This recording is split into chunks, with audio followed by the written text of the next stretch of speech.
Stocks our strategists feel are poised to deliver positive returns are featured now in their top stock picks of the week. Welcome to today's Top Stock Pick segment. I am Jeremy Mullen, and I will be doing Dave & Buster's, ticker symbol PLAY. The stock is a Zacks ranked number one strong buy that owns and operates entertainment and dining venues for adults and families. These venues offer a niche atmosphere where kids can play games while adults enjoy live sports and other televised events.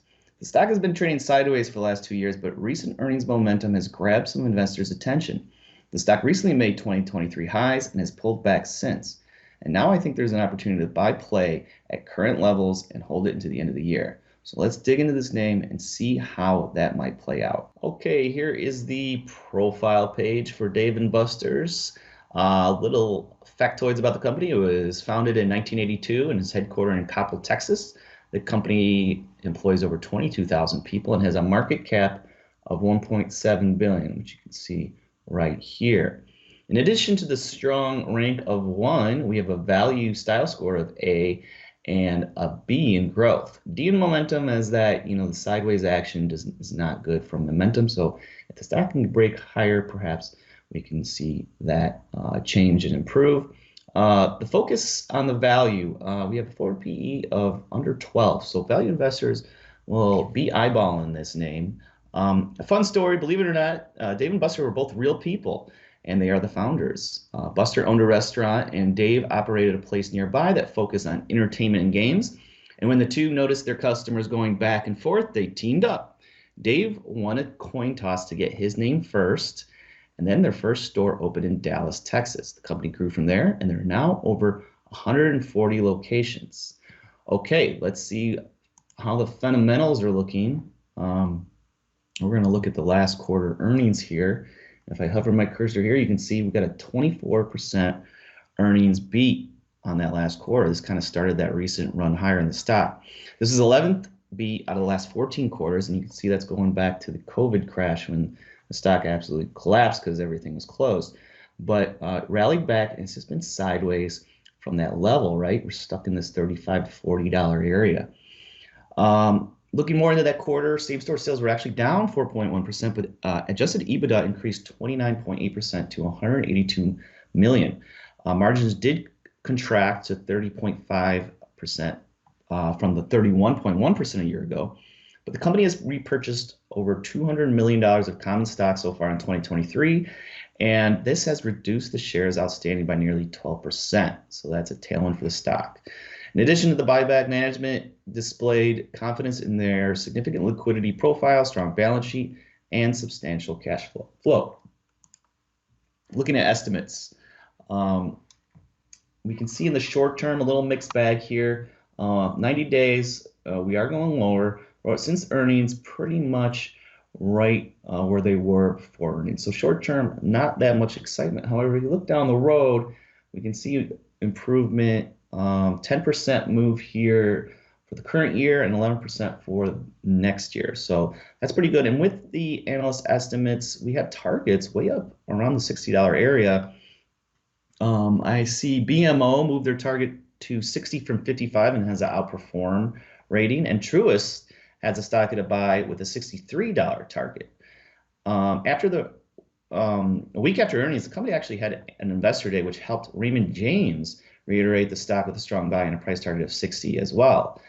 Some highlights from this investor day were that the company sees a clear pathway to $1 billion of adjusted EBITDA versus $527 million expected in 2022. They are targeting ROI of 20% plus, and they still have $100 million remaining on that fiscal year 23 share buyback authorization. So they're going to continue buying stock, which will should be a tailwind for investors as well. Okay, now let's look at the chart and see how we might be able to get to that $60 area. Okay, here's a chart going back about a year, and you can see the sideways action. And with that, this red line, the 200-day moving average, has just gone sideways. And we can see some moves up, below, trick investors and do a breakout, and it comes right back in, right? The $30 to $32 level has always been a big buy, and then this $40 to $45 level has been a sell. So looking closer, though, why this time might be different.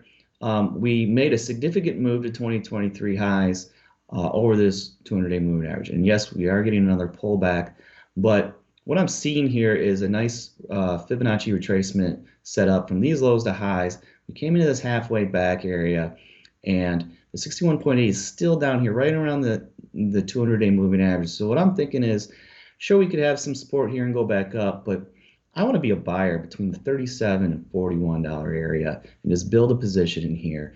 And my target is going to be up here at the 50-80 area. So that's a short-term kind of trading outlook.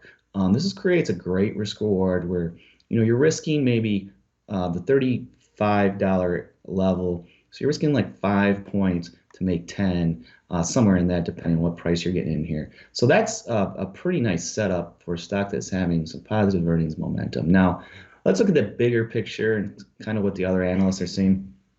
And when you're looking technically, we see this Fibonacci retracement that has been sold multiple times. So from these highs back in April of 2022 to the lows, $30 level has definitely been the place they've stepped in and bought this name. But look at this, the 61.8 is held, kind of held again, but we did break higher.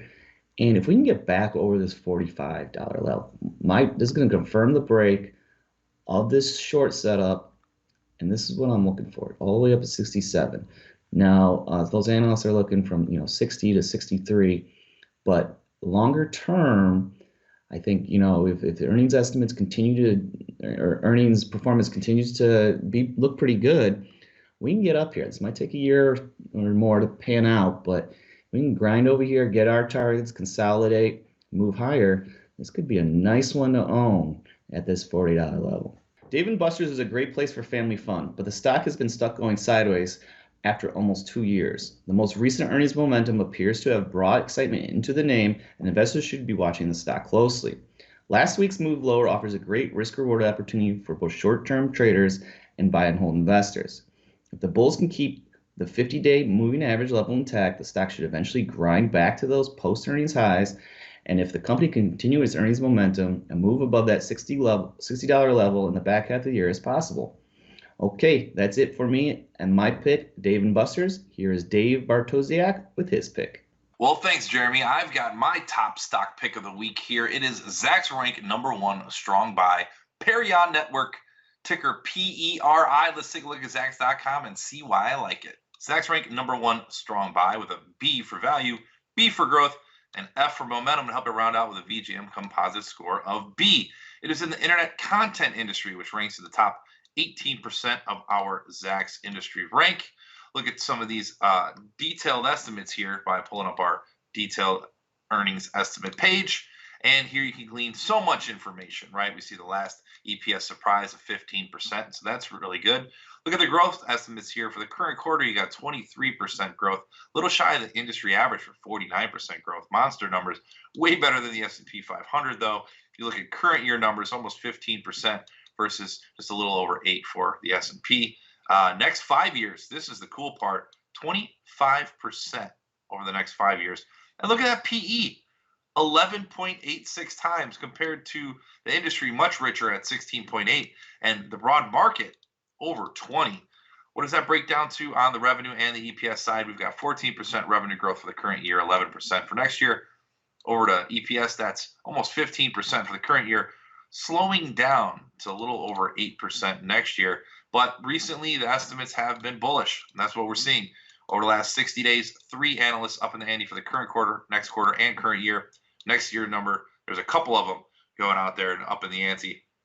Here you see the impact on our Zacks consensus estimates, 269 up to 284 for the current year, 292 to 308 for next year. Last thing I want to show you, the price consensus and EPS surprise chart. Unbelievable. Bottom left to top right, what that means is that you are seeing earnings growth year over year. Really good trajectory there. This is exactly what you want to see in a long-term stock. Earnings beats all along the way. That's a very good thing. Haven't missed since 2018. That is wonderful. Management doing a good job of managing expectations as well as delivering on their promises. This is the best part. It's what I like to call a little bit of divergence between the stock's price and the earnings. Whenever you see that, that spells opportunity. So a pullback, even though earnings have not pulled back, that's why you're getting that decent valuation and this upward trajectory on a long-term winner here. Perion Network, ticker PERI. And there you have it. That's why I have Perion as my top stock pick of the week. Don't forget to check out Zacks.com/promo for this week's deal on our semiconductor report written by a very handsome, very intelligent fellow, I might add. For Jeremy and everybody else here at Zacks.com, I want to say thank you so much for checking us out, and we'll see you all next week.